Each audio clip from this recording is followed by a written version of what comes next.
Avoir un atelier rien qu'à soi, c'est probablement le truc le plus important pour un artiste. Plus que de réussir, plus que d'être célèbre, notre première envie à tous et à toutes finalement, c'est bien souvent d'avoir ou de se créer un espace à soi où l'on se sent bien, où travailler ou dessiner est enfin facile et agréable. Et du simple coin de table de mon enfance à l'atelier que j'ai actuellement, beaucoup de choses ont évolué. Comme pour vous, j'imagine, mon matériel a changé, ma personnalité et ma façon de m'organiser aussi, mais je dois dire que j'ai trouvé maintenant un bel équilibre. Je pense que j'ai créé mon atelier idéal et c'est cet atelier idéal que je vous invite à visiter dans cette vidéo.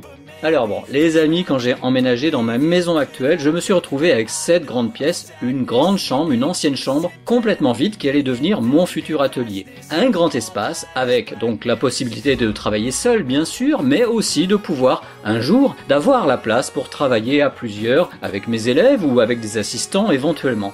Le bonus, c'était à gauche cette grande porte-fenêtre qui donnait sur un balcon et qui apportait une belle et grande lumière naturelle toute la journée. Et aussi, à droite, un placard intégré, une ancienne penderie large comme la pièce, donc 4 mètres de large, de quoi stocker beaucoup de choses.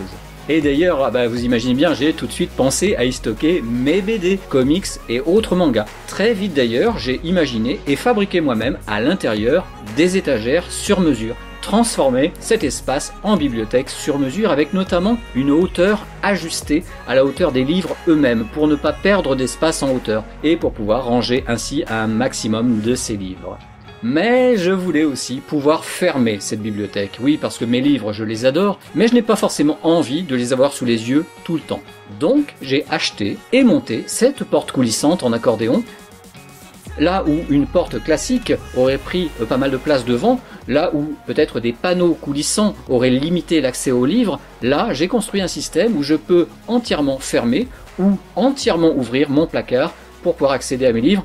Je l'ai dit, c'est l'endroit pour moi le plus cool de l'atelier. Je vous invite d'ailleurs à me donner votre avis à ce sujet en commentaire.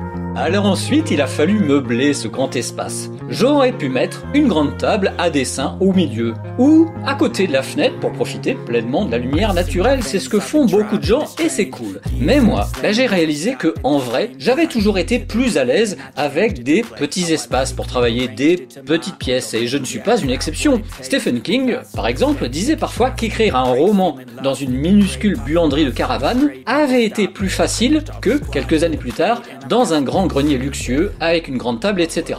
Alors, bon, j'ai tenté un truc quand même, dans ce nouvel atelier presque trop grand pour moi, je suis allé chercher pour tester un matelas de lit et je l'ai mis debout au milieu de la pièce pour voir ce que ça donnait d'avoir une séparation au milieu de mon futur atelier. Et devinez quoi ? Ce matelas debout dans ma pièce, ça m'a plu. Là encore, c'était étrange mais cool. Donc, j'ai imaginé, mesuré, construit et positionné ce meuble. Et en rajoutant d'ailleurs une sorte de fenêtre pour profiter un petit peu quand même de la lumière et ainsi avoir 2 espaces de travail plus petits dans une seule grande pièce. Et l'autre chose que j'ai réalisée, toujours d'après mon ressenti personnel à ce moment, c'est qu'une seule table risquait de ne pas me suffire, même si je travaillais seul. Alors pour info, j'ai souvent plusieurs dessins en cours, sans compter la place qu'il faut aussi pour l'ordinateur et l'espace pour filmer mes tutos. Et là encore, écoutez, j'ai été à fond dans l'idée. J'ai créé d'abord 3 espaces, 3 tables de travail. Une ici pour travailler à l'aquarelle en lumière naturelle, une à côté avec table lumineuse pour filmer mes tutos, et une autre dans la partie la plus sombre de la pièce à l'opposé de la fenêtre pour l'ordinateur et la tablette. Et bon, comme un clavier et un écran ça prend de la place, vous le savez sans doute, j'ai intégré, pourquoi pas, une 4e table, un 4e plateau de bois dans mon meuble de séparation. Par exemple, pour pouvoir poser des papiers, des livres à côté, une tasse de café, pourquoi pas. On aurait pu croire que je me serais arrêté là avec cette 4e table, mais quelques mois après, j'avoue, j'ai rajouté une 5e table pour accueillir des élèves en plus. Alors, il ne restait plus de place, juste devant la fenêtre finalement. Eh bien, qu'est-ce que j'ai fait? J'ai créé une table qui peut se relever une fois qu'elle a servi, une fois que mes élèves sont repartis. Donc, vous l'avez compris, je ne suis pas du genre atelier joli ou atelier déco avec plantes vertes et souvenirs de voyage sur les murs.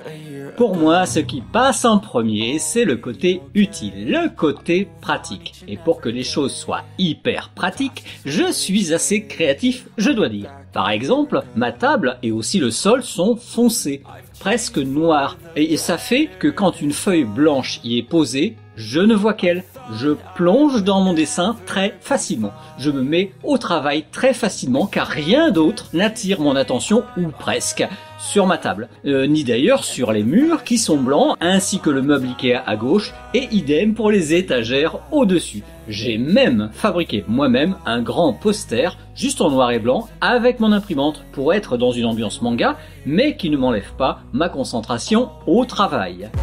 Le côté pratique ultime, c'est bien sûr le rangement. Et pour ça, il y a deux catégories. Première catégorie, le matériel que je n'utilise pas souvent, comme des vieux dessins, des pots vides ou bien encore une relieuse à spirale, et que je mets ici dans des meubles avec portes qui sont sous les tables, des meubles qui soutiennent mes tables parfois et qui évitent que j'ai des pieds de table partout. Là, par exemple, je n'ai qu'un seul pied de table et c'est hyper pratique, là encore, pour bouger ma chaise à roulettes sans être gêné. La règle, c'est que ce que je n'utilise pas souvent doit être à peu près au niveau du sol, comme ce meuble à tiroir Ikea qui me sert aussi de support d'imprimante et qui contient de vieilles pages de BD, mais aussi des feuilles pour imprimer, de différentes tailles et différentes épaisseurs, ainsi que bien sûr mes cartouches d'encre. Deuxième catégorie, le matériel dont j'ai besoin tous les jours ou dont je peux avoir besoin tous les jours. Là, la règle, c'est que tout doit être à portée de main, comme une étagère pour poser les boîtes de feutre, de gomme, etc. Et le même meuble Ikea que tout à l'heure, avec ses tiroirs pour les règles, les encres, les pinceaux, les critériums et autres crayons de papier à gauche. En fait, moi, j'aime bien me dire que mon atelier idéal ressemble un petit peu à un cockpit d'avion, où le pilote, c'est-à-dire moi, a à portée de main tous les instruments et boutons pour faire face à n'importe quelle situation. Et ce cockpit, j'ai la chance de pouvoir le faire à mon goût. Par exemple, en montant le meuble de 10 cm pour pouvoir glisser des feuilles ou des livres juste à côté de moi. Dans ce meuble, j'ai aussi pris le temps de fabriquer des compartiments adaptés à la taille de chaque matériel. C'est tellement plus confortable qu'un grand tiroir vide. Toujours le côté pratique, j'ai créé des compartiments, des casiers plus grands, sans porte, pour stocker au-dessus de ma table les dessins de mes vidéos par exemple, il y en a plein, et aussi ceux d'autres projets. Des casiers format A3 minimum, pouvant donc accueillir grandes et petites feuilles très facilement. Je n'ai qu'à tendre le bras pour les prendre ou pour pouvoir les déposer sans bouger de ma chaise.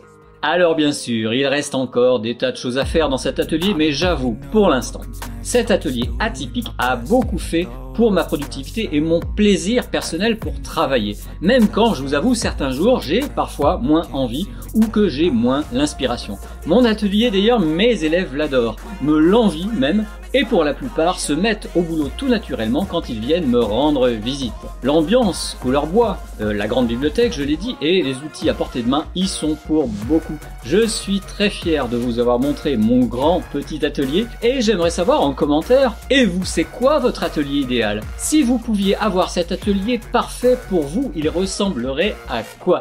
N'hésitez pas, pourquoi pas, à le dessiner et à me l'envoyer en message privé sur Instagram ou Facebook. N'oubliez pas que vous pouvez aussi soutenir cette chaîne moyennant quelques euros en cliquant sur le bouton rejoindre à côté du bouton s'abonner. En attendant, je vous embrasse, portez-vous bien, dessinez bien, ciao.